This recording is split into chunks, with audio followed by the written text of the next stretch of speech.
concepción que existía sobre la restauración, y digo existía porque la restauración se consideraba como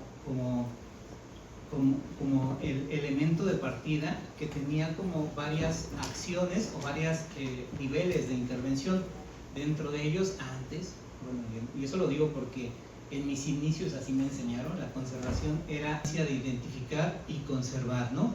Y aquí ya nos da ciertos fundamentos que nos pueden ayudar para esclarecer pues ese debate que en algunos casos yo he tenido con algunas personas sobre qué es la disciplina y qué es el grado, ¿no?, de intervención, si es la restauración o si es la conservación, perdón, en este sentido, y defendiendo un poco, ¿verdad?, también esta visión que tuvo la Universidad Autónoma de Yucatán sobre el planteamiento del nombre de la maestría o de la especialización sobre la conservación de patrimonio arquitectónico. Creo que justamente va muy encauzado a ese planteamiento que se ha tenido internacionalmente sobre la conservación, como todos los procesos de cuidado de un sitio, y son tendientes, esto lo estoy leyendo, a mantener su significado cultural. Y la restauración es una acción que significa devolver la fábrica existente a un sitio o a un estado anterior, conocido, removiendo agregados y reagrupando los componentes existentes sin introducir nuevos materiales. Para mí esto invierte, ¿no?, esta concepción que se tenía hace 20 o 30 años, que fue la concepción que yo aprendí, y entonces todo lo que puede ayudar a una comunidad a mantener su identidad. Y dice todo, ¿no?, desde una casa, una calle, un lugar, y puntos suspensivos porque puede ser cualquier cosa. Y preservar es mantener vivo ese patrimonio, ¿no?, ese elemento que da identidad. Mantener el dificilísimo, y ahí sí tengo que recalcar, dificilísimo equilibrio que existe entre la conservación y el cambio, que evite por un lado ese congelamiento de la arquitectura y del patrimonio en Scumpiche. Pero bueno, en ese análisis que ella empieza, dice: no se puede usar debido a las pruebas de porosidad y compresión, es mucho más duro y menos poroso, por lo que solo a la larga ocasionará daños. Aquí estamos hablando justamente de que el cemento Portland no tiene compatibilidad, ¿verdad?, porque hizo pruebas. Además, en composición, bueno, ahí dice, no es compatible, pero aquí menciona, se recomienda para la casa Montejo el uso de cemento natural pigmentado con óxido de hierro. Entonces aquí dice, no se puede usar cemento, pero se debe usar cemento. O sea, aquí se dan cuenta, no se puede usar este tipo, pero este es el que recomienda. Y esto obviamente hace toda una serie de estudios, porque creo que aquí había muchos conceptos interesantes que se podían analizar. Sin embargo, no se analizaron pues por falta de interés, pienso yo, o no sé qué, en el rescate patrimonial, ¿no? Yo detecté un sistema de captación de aguas muy interesante, que además tenían muchas de las casas de Mérida, que pienso que se pudo haber rescatado y que yo mencioné en mis reportes, pero pues no se rescató. Y hay otra cosa que detecté, por ejemplo, en este pasillo, no sé si ya conocen Casa Morisca, y si no, pues los invito a ver, próximamente se va a aperturar, en unos 2 meses, y este es un pasillo, para los que no la conocen, cerrado, y aquí está otro pasillo cerrado, pero aquí hay cosas que no encajan en la lógica, ¿no? Tenemos esta disposición de ventanas, de puertas encontradas, que como que dan mucha lógica a la ventilación cruzada, ¿no? Pero aquí tenemos un pasillo cerrado. Y entonces, empezando a investigar un poquito, me doy cuenta que este muro es más delgadito que este muro, y este es más grueso que este muro, o sea, es delgadito, mediano y grueso, ¿no? Y entonces, empezando en esa lógica de análisis, pues me doy cuenta que el grosor depende de 2 cosas, de una relación de escuadría que tiene que ver también con la altura pero también con lo que carga. Es decir, este muro, aparte de la altura, que es la misma que este, o sea, están todos a la misma altura, pero en ese sentido todos deberían ser el mismo grosor. Pero este muro carga la parte proporcional de esta losota, pero entonces este es más grueso porque además carga la mitad de esta losa, pero también carga el cachito de este pasillo. En ese sentido, pues este más bien debería ser más delgado, ¿no? Pero, digo, me di a la tarea porque además tuve permiso y pude hacer algunas calas, y yo por aquí encontré algunos vestigios de lo que, si hubiéramos indagado más, estoy seguro que eran unas columnas, y esto no era un pasillo, sino era un pórtico. Esta es una de las declaraciones más. Pero bueno, pues la realidad es que yo además tengo evidencias, ¿no? En un templo hicieron una restauración que la verdad es que a mí me pareció bastante buena en algunos aspectos, pero pienso que faltó ese enfoque real de la conservación, que es la preservación del patrimonio, ¿no? Aquí ya vemos a unos pocos meses que la misma escurrimiento del agua pues se está metiendo para acá. Yo no sé cuánto vaya a durar esta intervención, ni cuánto haya costado, la verdad es que no sé. Pero también sé que este inmueble, mire cómo lo limpian, ¿no? Cuando tiene mucha hierbita, entonces no sé qué esté pasando con esta restauración. Y pues no tiene techo, ¿no? Entonces yo no sé qué tan ocioso pudiera ser hacer estas intervenciones cosméticas, pues que no tienen uno de los problemas. Simplemente el mundo se creó, salieron, ¿no?, las cosas. Aquí pongo solo un ejemplo de las cariátides y esta modificación que hace Mospeón cuando adquieren la propiedad ya en el siglo XX, pero pues hay muchos casos, ¿no? Por ejemplo, a mí me ha tocado, por ejemplo, que pidan pisos de pasta, ¿no? Cuando los pisos de pasta en Yucatán son del siglo XX, se empiezan a promover sí en México a finales del XIX, pero la realidad es que si yo tengo un inmueble del siglo XVII o del siglo XVIII, pues no sé qué tanto tiene que ver, por ejemplo, ese que se vuelve como un anacronismo, ¿no? A veces pienso que se omite un poco ese análisis temporal de los elementos que se van añadiendo, bueno, como muchas cosas, ¿no? Aquí, por ejemplo, esta imagen que nos muestra un poco esa visión virreinal de la casa de Montejo, donde, bueno, no está,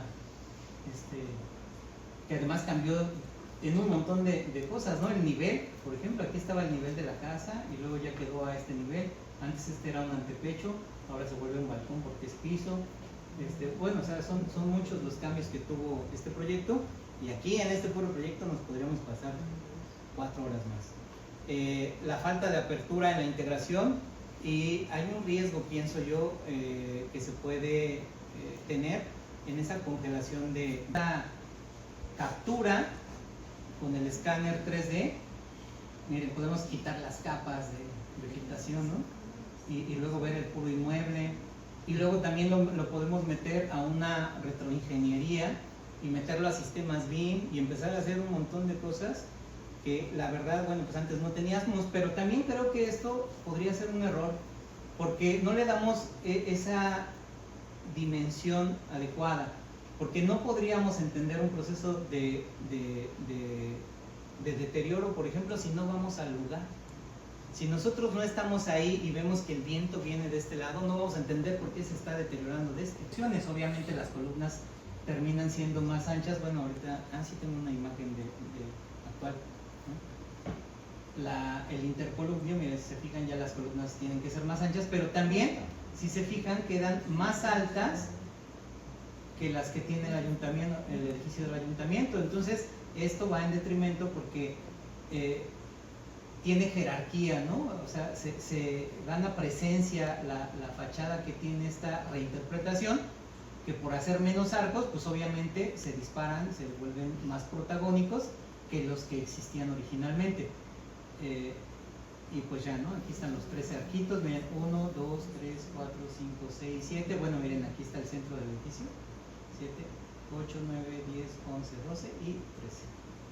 Y aquí ya tenemos 1, 2, 3, 4, 5, 6, 7, 8, 9, 10 y 11. Entonces siento que pues a mí no me parece mal el edificio, me parece un buen edificio después del hueco que estaba. Creo que fue un buen ejercicio, pero creo que había otros elementos que se podían rescatar y que podrían haber ayudado a esa interpretar un tema que estuve rebuscando mucho porque no sabía cómo abordarlo.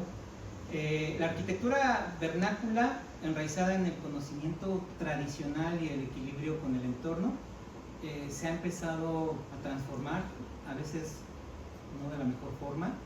Se ha transformado drásticamente, a veces bajo las presiones de los factores económicos, los factores sociales, a veces hasta políticos, ¿no?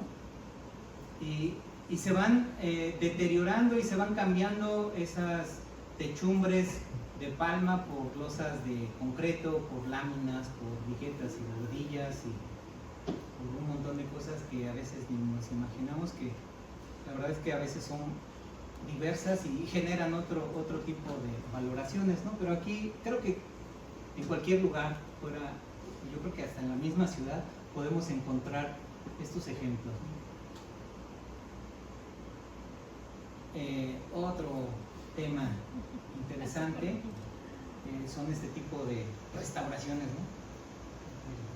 Restaurar. De estos, evidentemente yo puse casas restauradas en Yucatán y mire, me salieron un montón. La verdad es que al azar nada más tomé 2 ejemplos y pues vemos, ¿no? Este tipo de intervenciones que llaman restauración, ¿no?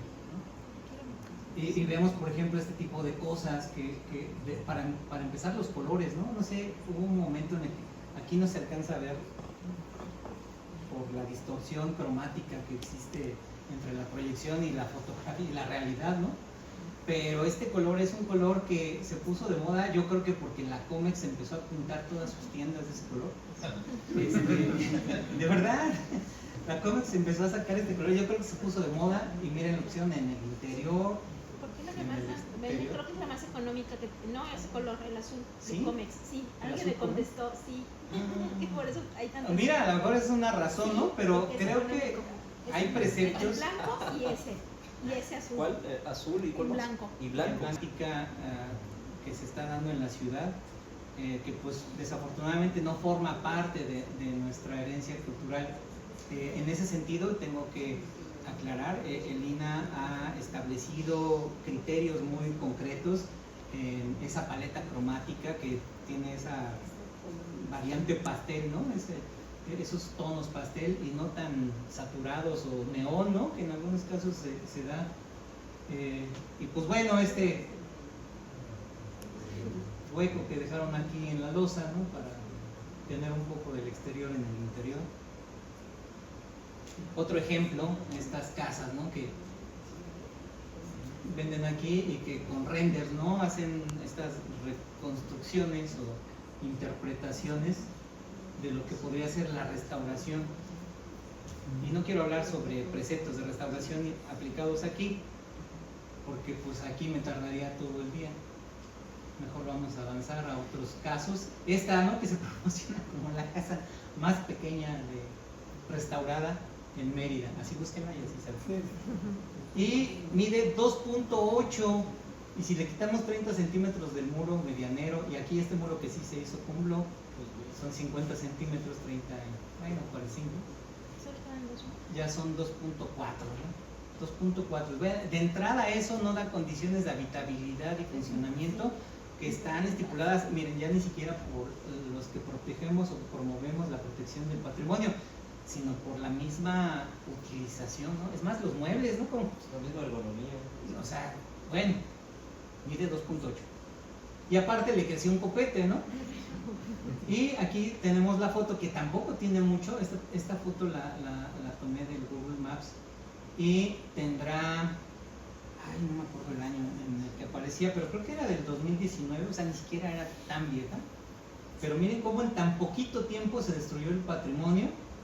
Esta fachada que pues aquí aparentemente muestra que existe la crujía, que además está en zona de monumentos, yo verifiqué, estaba dentro de la zona de monumentos. Y pues obviamente aquí miren, se abrió un zaguán que más o menos da como por aquí, ¿no? Como por aquí. Se cerró esta puerta, se cerró la... Encontramos, por ejemplo, particularmente este caso, a mí me dio mucha tristeza, ¿no? Porque aquí existían unas crujías que daban un sistema de entrepiso, pero se cerraron y además se rellenaron. Aquí está, miren, aquí está la muestra de que existían estos huequitos en esta foto antigua, que además está en la misma hacienda. Esta foto ahí la exhiben ellos mismos. Por acá si la quieren buscar, aquí hay una cocina y por ahí está la foto. Y entonces, rellenaron estos huecos. Esto no es lo grave, ¿no? Aquí, bueno, vemos otra foto de cómo estaba. ¿Pero qué hacienda es? Samuel, no sé, Samuel, no voy a decir. ¿Esa foto de cuándo la tienes? No, yo lo digo para saber de cuándo se fue. Esta tiene como... Eso no ¿Cuándo estaba. fue? ¿Como una semana, Robert? ¿Una semana? 2 semanas. Pero está tomada, o sea, en el lugar se tomó. Yo tomé esa foto. Es más, por ahí tengo una foto donde sale. Y esta fue el único cacho de crujía que se dejó, y es nada más hasta aquí, porque ya ni siquiera llega hasta el fondo. Metí la mano por una rendija que está aquí y se alcanza a ver, pero no se alcanza a ver todo, pero aquí hay un tope que más o menos da un poquito antes de esto, como por aquí. Y pues es una pena, ¿no? Porque obviamente se pierde el sistema constructivo, pero no solamente el sistema constructivo, sino todas esas bondades que daba el sistema constructivo. Y entre ellas, ahí está, mira, para que ahora sí vayan con... Que conste que yo no dije el nombre, ¿eh? Y miren, aquí me encontré algo. ¿Qué creen que está pasando? Se está compactando lo que no compactaron. Porque por no meterle o por no restaurar el sistema de entrepiso, hacen el relleno, se empieza a compactar ese relleno, y pues en lo que era un piso, lo que era un firme, pues empieza a hundir. Pero aquí se les ocurre hacer la restauración. 2 semanas, ¿eh? Ahí está la restauración. Y pues obviamente todos los daños colaterales. De pintura que miren, por ejemplo, este es uno de los preceptos nuevos que ahora Elina, ahorita lo vamos a mencionar, y que habla sobre estas, digamos, prácticas que tenemos que tener, en este caso para la aplicación de pintura. Dice, la aplicación de pintura, la pintura se aplicará valorando las etapas constructivas de acuerdo con las escalas estratigráficas científicas, en apego a los materiales y técnicas constructivas históricas, salvaguardando la unidad visual. Aquí miren, yo no voy a hablar de la restauración de este edificio, que es un hotel. Rosas y chocolates. ¡Ay, Dios! Es el nombre del edificio. Bueno, pero la verdad es que también aquí hay una alteración muy fuerte. Si se fijan, este es una alteración del color original que hizo, pues ya que dijeron, Carlos, ¿cuál es? el arquitecto cuando hizo la restauración, ya, por favor, cuando hizo la restauración, la verdad es que el color no era tan malo, el color original cuando restauró no era tan malo, y aquí está la evidencia para salvar un poquito a Salvador, que además se unieron mi profe. Dos precios que eran completamente diferentes. Sí, pero miren, este era el color que había pintado Salvador. Ahorita en los retoques que le dieron, ya cambió el tono, ¿no? Sí se nota. Y la verdad es que este tono ya es un tono demasiado saturado, que no tiene nada que ver con la pintura, o por lo menos con el tono, que creo que es algo que tenemos que tomar en cuenta, ¿no? Los tonos, esa tonalidad y esa paleta cromática. Aquí no se alcanzan a ver estos colores neón, pero este es un color bugambilia de verano o algo así. Pero miren, es un color intensísimo, y lamparea cuando uno pasa por ahí. Creo que brilla en la oscuridad. Igual que estas saturaciones de verde, ¿no? Que encontramos en la calle 51. Sí, ¿no? 51. Por acá está, en esta misma esta casa. Entonces vemos esta distorsión de la imagen por medio de esta saturación cromática. ¿Es qué parte de la bueno, aquí ya le pusieron un poco de color para ser contemporáneos.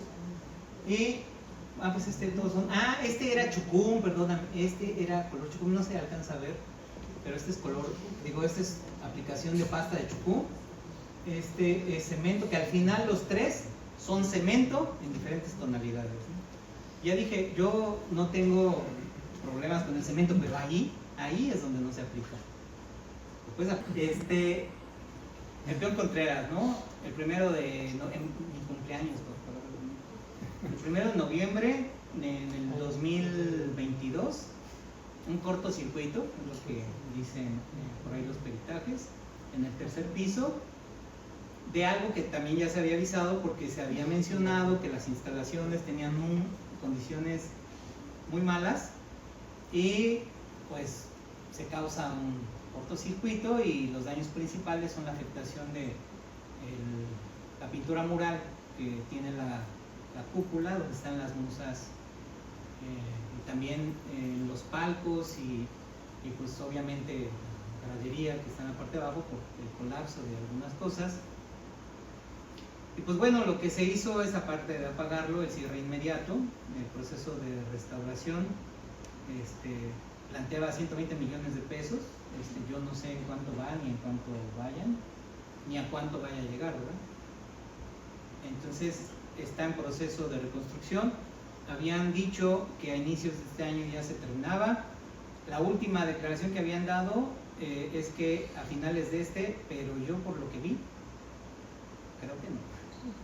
Creo que no se termina este año, por lo menos este año no.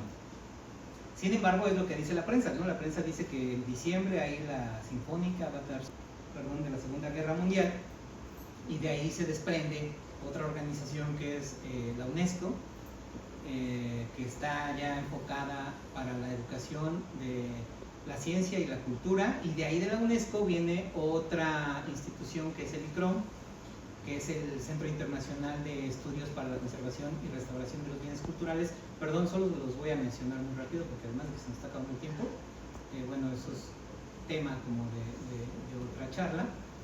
Y pues de ahí también se crean institutos o agrupaciones como el ICOMOS, que son estos instituciones coadyuvantes para la protección del patrimonio arquitectónico. Aquí, por ejemplo, de todas esas convenciones que se realizan, se hacen documentos que son tratados y cartas internacionales. Más o menos hay 86 de las que podemos echar mano para encontrar temas relacionados con la protección del patrimonio. Algunas de las más usadas son estas que vemos aquí. No están aquí las 86. Y en nuestra nación, pues el elemento primordial a nivel federal pues es la Ley Federal sobre Monumentos y Zonas Arqueológicos, Artísticos e Históricos. Yo digo que aquí donde está zonas le falta una coma, siempre hay una interpretación que no entiendo muy bien, pero bueno, así es, de monumentos y zonas arqueológicos, artísticos e históricos, que regula la protección del patrimonio en México y define qué bienes son considerados monumentos y establece lineamientos para la conservación. Tenemos bueno, la ley federal sobre monumentos que ya habíamos dicho, también está su reglamento, y por ejemplo aquí tenemos el decreto de la zona de monumentos históricos en la ciudad de Mérida, del 82. Por cierto, aquí la tengo y esta se las van a pasar, es un PDF donde también me di a la tarea de juntar el plano de Salazar. Miren, aquí está el sembrado. Esta es la zona de monumentos, su perímetro A, y son los perímetros B, estos azulitos que están aquí, B1, B2, acá está el B3 y este cachito que está aquí es el B4. Este es el sembrado de Salazar y Larry. Ahí lo puse y con mucho gusto se los comparto. Pero además de esto, existen otros, como la Declaratoria de Zonas de Patrimonio Cultural del municipio de Mérida, que hace el ayuntamiento en el 2004 y se ha ido incrementando la protección.